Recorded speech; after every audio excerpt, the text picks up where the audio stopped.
Of course, you're still watching Take 3. Thank you for sticking around. Now to our next conversation for the day. We've been teasing it since that we have a special guest. We have a special guest. We have a special guest. Now is the time for you to know what we have with us in the studio today. Now, Nollywood has grown into one of the world's largest film industries, creating jobs, shaping culture, and telling stories that resonate far beyond our borders.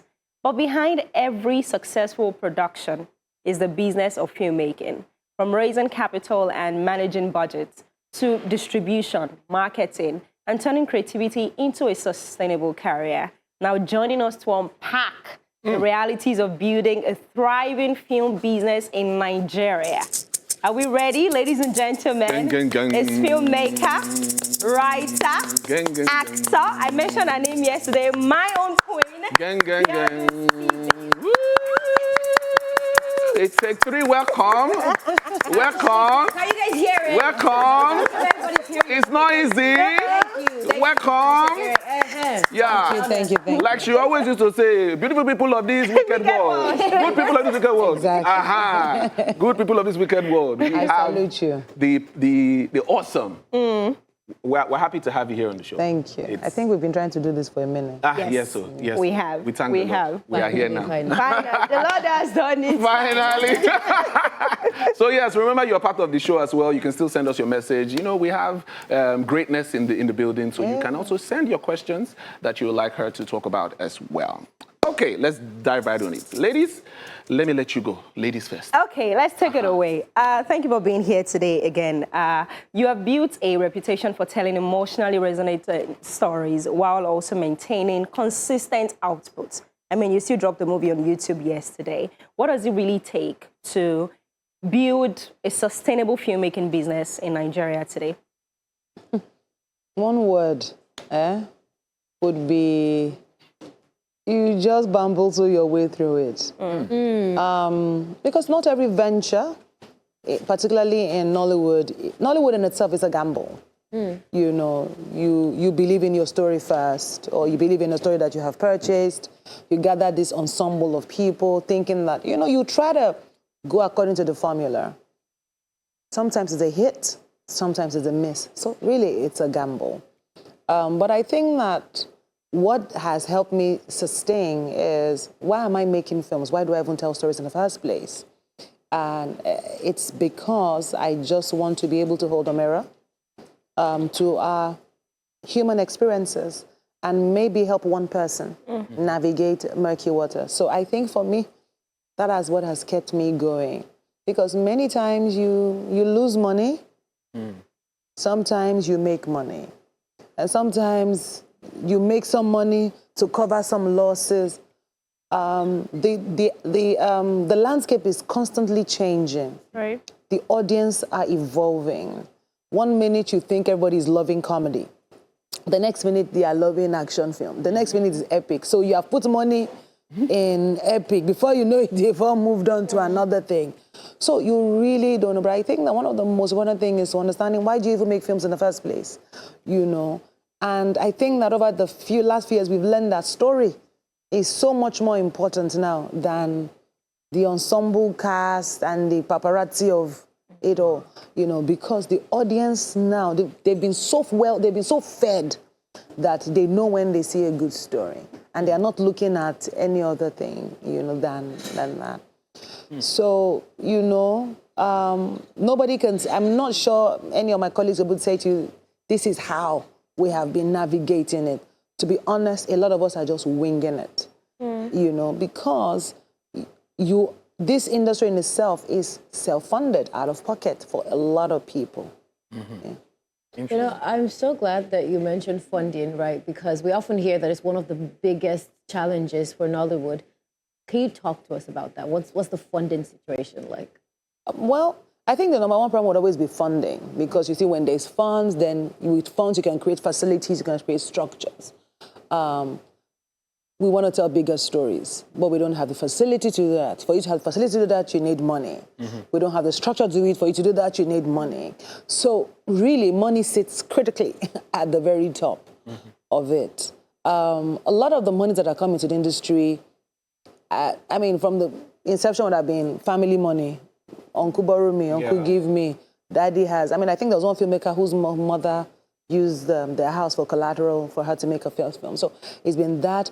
Then recently, because of the advent of the streamers, we had more private money coming in, which is investors coming in, companies, people saying, oh, there's a market here. Because I think for some time, they just thought that we're fafas. You know, just Igbo, you know, and then the Igbo traders were just, okay, this is a business. There we go. You know, but when the streamers came in, they really just opened up. They could see, a lot of private investors could see, there's a business here, so we can create certain structures, we can make money available. Where is now they have go to their family house. So we are all trying to figure it out, to be honest. It would always remain critical. And I think that beyond that is that when we see the money,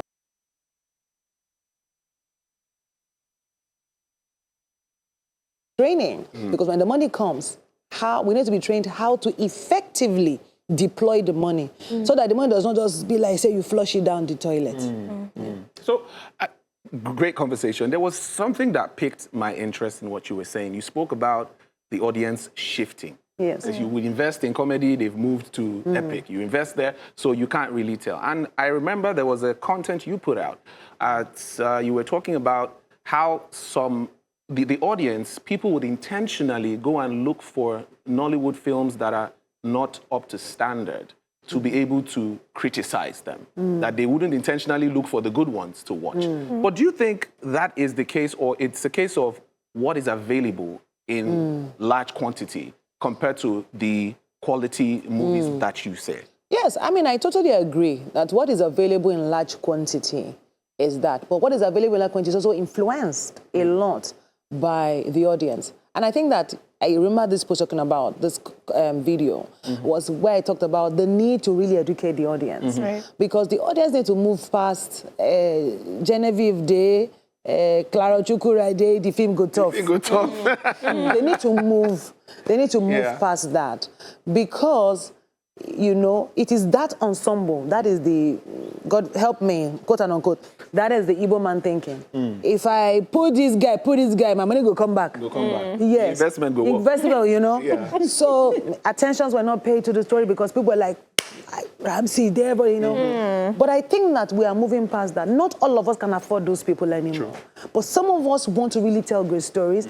And what that also does is it limits opportunities for young up and coming. They will never get to be the stars because you, the audience, refuse to choose them. You get. And I am making money. I'm doing a business. I put money in. I want the money to come back. Even if I don't make profit, let the capital come say I can make another one.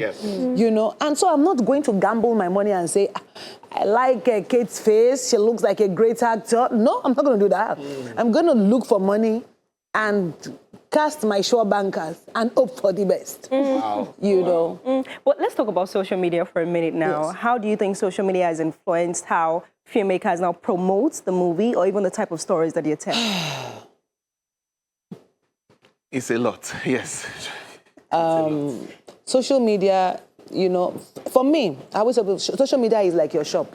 To anybody who uses it, it is not to catch, it is your shop.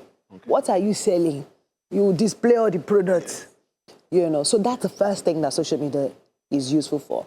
I think that I may be guessing wrong. Is the question how we have all now turned to dancing and singing and skitting, you know. So if that is the question, that is the difference. But I think that social media is very effective and one of the cheapest ways for you to market because it's a free platform. If you know exactly what content you want to curate there to ensure that you have engagement. But then there's also the fact that people love your social media presence, but they are not converting on your, maybe on your channel or on your platform or whatever. You know, there are two different things.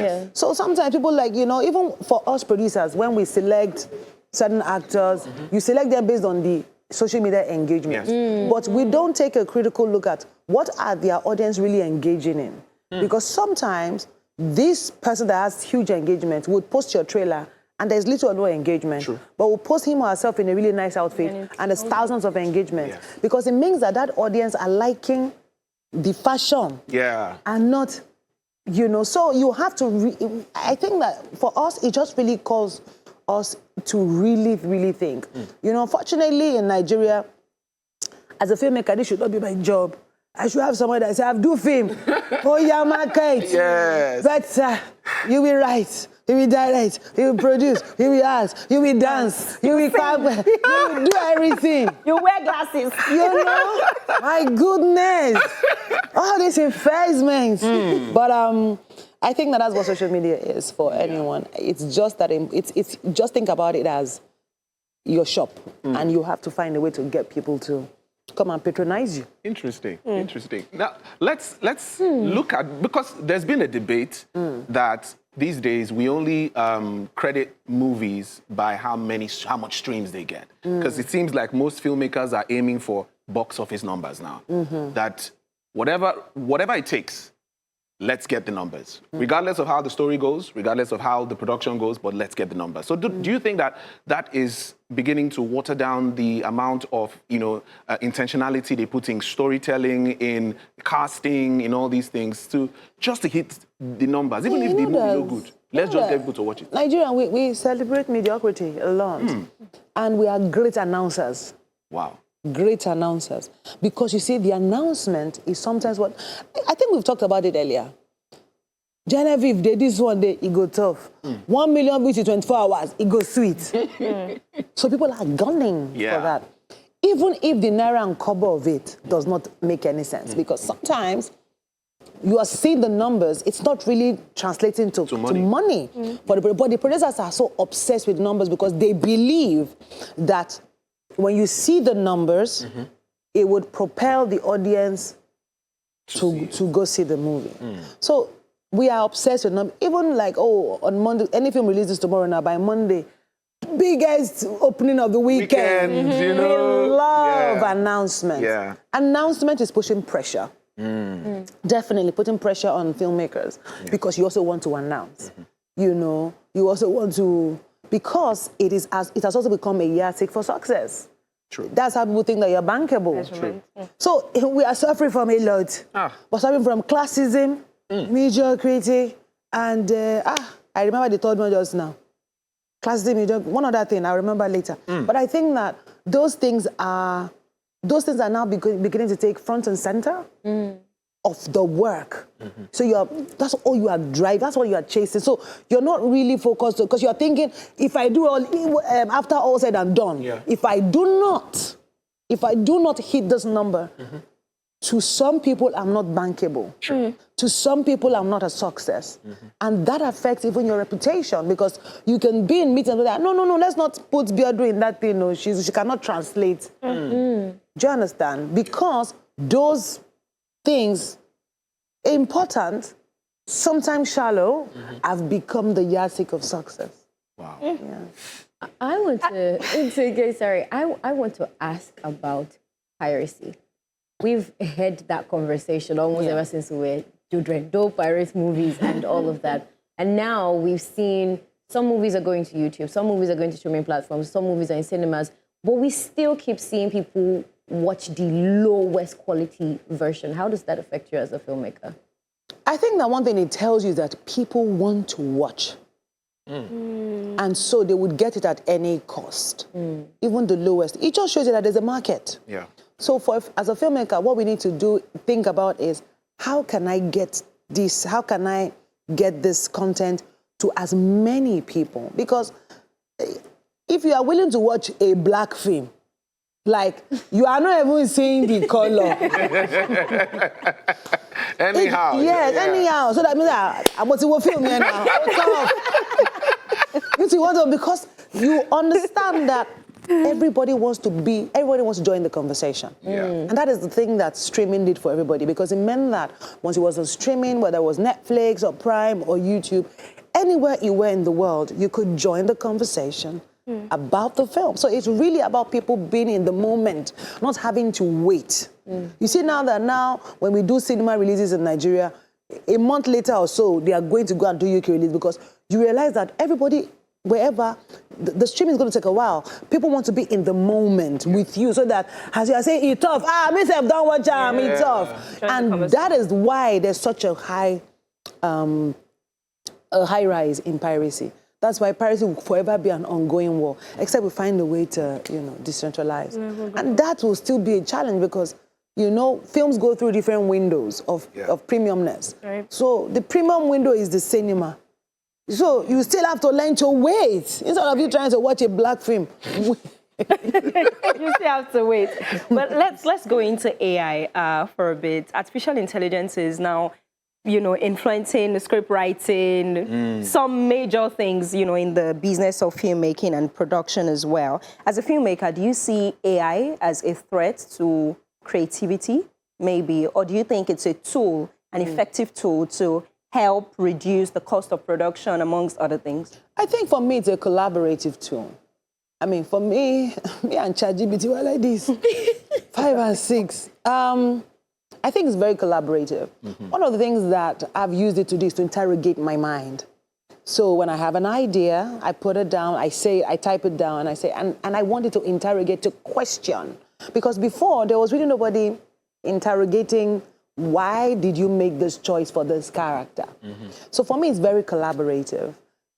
I've made some very terrible AI marketing videos. I don't care. Because you keep learning. Yeah. Right. I don't think that we should be afraid of it. I think that, again, we should not exploit it, which is what a lot of people are doing. You exploit it because, again, sort of sometimes if you depend on it too much, it dumbs down. So simple things that you can really just sit down and critically think through, you depend so much on it. But if you look at the device in itself as a collaborative tool that helps you to get better. Because at the end of the day, now you go write the prompt. Right. So if you don't prompt it properly, it will do rubbish. True. Yes. So before we go on a break, I just want to ask this. Now, because I noticed the kind of movies you make. Yes. They are always, society-driven, conscious kind of movies. Okay, And wow. looking at how the system has been over time, people are saying that we're losing our attention span is shorter. Well, we're losing the intentionality to look for content that is really mind-boggling, like you said. So, as a filmmaker, don't you think, or do you think that you're always putting yourself at risk, creating those kind of movies, those kind of films that are not the regular, let's go and laugh, let's just go and catch cruise, but it's always about, conscious kind of moves. Do you ever feel that as a filmmaker that is not trying to appeal to that large audience of let's just enjoy ourselves? Has that ever been a thing? No, it does never, because I think that I was very clear on the kind of voice I wanted to own as a filmmaker. We all cannot be doing the same thing. Right. We all cannot be eating rice. You got to put small carrots sometimes to jollof the thing. Yeah. So, and so sometimes you need that.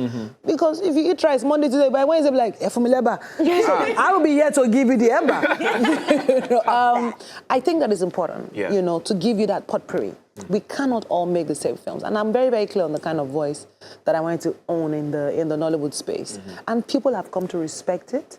In fact, and again, I've also been able to be very formulaic about how can I serve this, conscious human angle story on a platter of comedy. Okay. So I've found a way.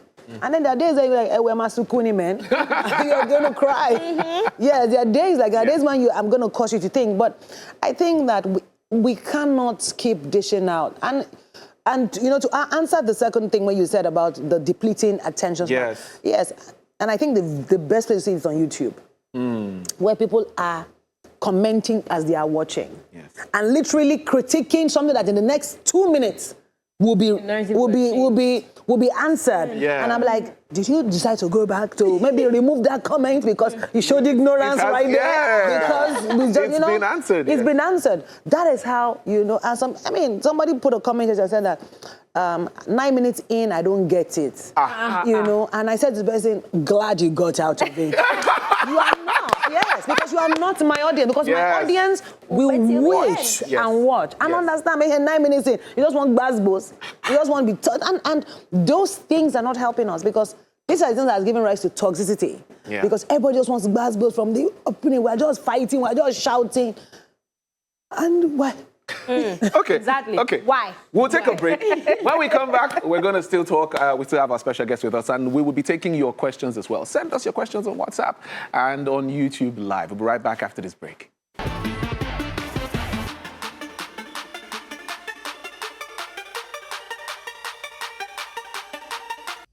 All right, welcome back. It's still Take 3, and we're still having an amazing time with our very, very, very special guest. Yes, and if you've been with us from the beginning, you see that it's been blast all the way. And I told you can send your messages, your questions earlier, so I'm going to read out a couple of them quickly for our special guest here. So it says, greetings to you, your amazing guest, Auntie Biodun. You shook the table when you talked about kissing roles and married people. Hey, Jesus Christ. He said, well done, ma. Please, your advice to anyone who wants to go into producing movies. This Emmy from Kano. So. Advice. Yes. What is the correlation of kissing advice? No, you just want down. That was aside. That was aside. Yeah, that was aside. Advice. I think that it's important that you're ready. It's not the easiest to make a film in Nigeria. So I think that you must have, thick skin. Thick skin. And be very, very clear-cut on the kind of movies you want to make. It's not okay, now this one they move, make I do them. You just have to be clear-cut and stay and stick to it. People eventually would see you and appreciate the kind of stories you tell and would respect it. Okay, let me just read this one quickly. Good afternoon, please help me ask Madam Biodun Stevens that the other woman in Higi Haga, I beg. Now, why she find that woman? Now, where she find that woman? Always look out for the woman, I can't remember her name, that's what he said. I said, I tell her that we await her cinema movies this year. She get many fans for Kano, Goke from Kano. I will hold you to it, Goke from Kano, because we are coming to cinema. Let me not see you there. Goke, you are there, better prepare your money. I'm not saying you go and... Start at John now. Start it now. All right. So yes, you can still send in your messages and quickly with the little short time we have with our special guest. All right, ladies. But as we... probably bring this to a close. What would you say has been the biggest impact of your career? Because you're taking, maybe we can say is it the road less traveled, not the conventional one, the person who forces us to sit down and actually listen to dialogue and hear these stories. So what has been your experience with it? I think that it would be the impact. Every time, so when he asked me, why do I keep doing it? I think the fact that when you get certain emails and certain messages saying, thank you for just, helping me unburden, through your work. We released a film yesterday and it was about rape, Yeah. And right there, somebody sent me a really touching email and said, thank you for just spotlighting this. And for me, it's important that you show men, good men, and good women, and bad men and bad women. I think it's just important to just hold a mirror. And for every time I do that, somebody says, thank you. And people send me emails, you see it's really heartfelt prayers. Yeah. I'm like, this is just a blessing for me to be doing this. Is there anything you would have done differently, though, with your experience and decades in the industry? Nothing, no. I think that I came in, again, I did not come in very early. I came into the industry in my late 30s. And so I think that life have to show me more shaggy. But I think that it prepared me for the kind of storyteller that I've become now. Yes. So I wouldn't do anything. I wouldn't change anything. Yeah. So for those who don't know about the project that she just dropped, This Is Us Now. Yes. Go check it out on YouTube. I've seen it, so... You've seen it? Yes, I watched it yesterday. I'm blessed. Go and check it out. But we want to say thank you very much for this beautiful conversation. Absolutely. Beautiful conversation. Absolutely. And we know that our fans loved it too. Our viewers loved it too. All your fans from Kano, okay. Go to the cinema. I will call you out that time. We'll help you call him out from the show. Thank you. Yeah, definitely. We appreciate you. And we're hoping that we will get to have you again some other time. I'm always here. I'm 5 minutes away from you. That is it. She's a trust ton away. A trust ton away. Oh, my God.